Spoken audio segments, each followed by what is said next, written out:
আসসালামু আলাইকুম। যারা সুদমুক্ত হিসাবে ডিপোজিটস পেনশন স্কিম বা ডিপিএস করতে চান তাদের জন্য ইসলামী ব্যাংক বাংলাদেশ পিএলসির কিন্তু বিকল্প নেই।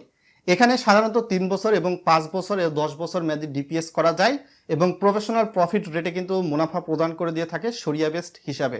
তো চলুন স্ক্রিনটা ফলো করলে আমরা দেখি 3 বছর মেয়াদিতে সর্বনিম্ন 500 টাকা ডিপিএস করতে পারবেন। সেক্ষেত্রে 6.75% রেট, ম্যাচ শেষে 19,913 টাকার মতো প্রফেশনাল প্রফিট রেটে আপনি ফেরত পেতে পারেন। 1000 মাসিক কিস্তিতে ডিপিএস করলে 3 বছর পরে 6.7% রেটে 39,825। 2000 মাসিক কিস্তিতে ডিপিএস করলে 3 বছর পরে 79,650। 3000 মাসিক কিস্তিতে ডিপিএস করলে 3 বছর পরে 1,19,475। 5000 মাসিক কিস্তিতে ডিপিএস করলে 3 বছর পরে 6.75% রেটে 1,99,125 ফেরত পেতে পারেন। এছাড়া 10,000 মাসিক কিস্তিতে ডিপিএস করলে 3 বছর পর 6.75% রেটে 3,98,250 ফেরত পেতে পারেন।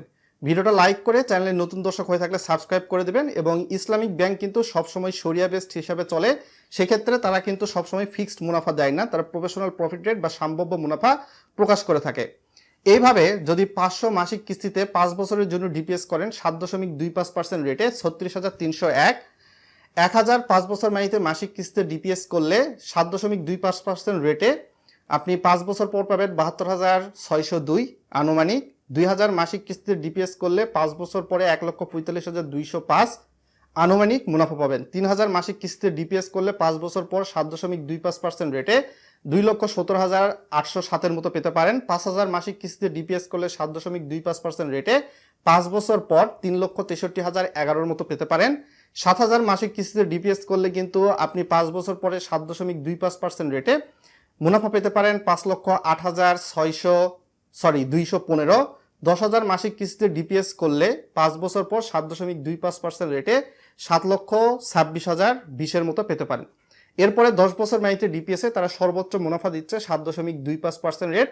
সেক্ষেত্রে 500 মাসিক কিস্তিতে ডিপিএস করলে ম্যাচ শেষে 89,378 মতো পাওয়া যেতে পারে। 1000 মাসিক কিস্তিতে ডিপিএস করলে 10 বছর পরে 1,78,756 মতো। 2000 মাসিক কিস্তিতে ডিপিএস করলে সাধারণত 10 বছর পরে 3,57,511 মতো পেতে পারেন। 3000 মাসিক কিস্তিতে ডিপিএস করলে 10 বছর পর 5,35,865 মতো পেতে পারেন। 5000 মাসিক কিস্তিতে ডিপিএস করলে 10 বছর পর 7.75% রেটে 8,93,107 মতো মুনাফা পেতে পারেন। 8000 মাসিক কিস্তিতে ডিপিএস করলে 10 বছর পর 7.75% রেটে 14,28,972 মতো পেতে পারেন। এছাড়াও যদি আপনি মাসিক কিস্তি 10,000 করেন তাহলে 10 বছর পরে আপনি 7.75% রেটে মুনাফা পেতে পারেন 17,87,613। বিশেষ দ্রষ্টব্য, মুনাফার হার আনুমানিক এবং বিনিয়োগের সময় পরিবর্তিত হতে পারে। কর এবং অন্যান্য চার্জ কিন্তু প্রযোজ্য হবে আপনার মুনাফার টাকার উপর। মূল টাকার উপর ব্যাংক কখনো আবগারি শুল্কের বাইরে গিয়ে বিশেষ করে সোর্স ট্যাক্স কিন্তু কর্তন করে না। 3 লক্ষ পর্যন্ত আপনার যদি ডিপিএসে একদম লাস্টে ম্যাচ শেষে এসে থাকে তাহলে কিন্তু আপনাকে কোনো আবগারি শুল্ক দিতে হবে না।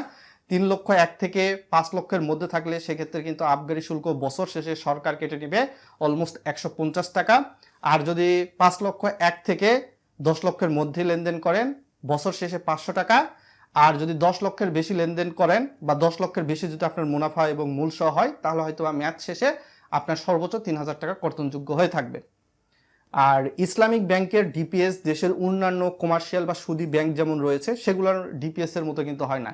এখানে প্রথমে বলে দিয়েছি প্রফেশনাল প্রফিট রেট বা সম্ভাব্য মুনাফা, এবং এটা শরিয়া বেসড হয়ে থাকে, যার কারণে আপনার মুনাফার রেট হয়তো বা 6.75 বা 7.75 বলতেছে, কিন্তু ম্যাচ শেষে আপনাকে স্ক্রিনে যেমন মুনাফার দেখানো হয়েছে তার চেয়ে হয়তো বা সামান্য কিছু কম বা বেশি পেতে পারেন। এটা ফিক্সড নয়। সাধারণত ইসলামী ব্যাংক যে বিনিয়োগটা করে আপনার কাছ থেকে অর্থ নিয়ে তাদের বিনিয়োগের লাভ লসের উপর ভিত্তি করে আপনাকে প্রফিটটা প্রদান করে দিয়ে থাকে। সো আশা করি বুঝতে পেরেছেন। আর ইসলামী ব্যাংকে যদি আপনি ডিপিএস করতে চান অবশ্যই আপনার নিকটবর্তী ইসলামী ব্যাংকের শাখা, উপশাখা বা এজেন্ট ব্যাংকিং পয়েন্টে গিয়ে ডিপিএস হিসাব খুলতে পারেন। আর ডিপিএস হিসাব খোলার জন্য কিন্তু সঞ্চয়ী হিসাব বা সেভিংস বা কারেন্ট অ্যাকাউন্ট খোলা কিন্তু বাধ্যতামূলক নয়।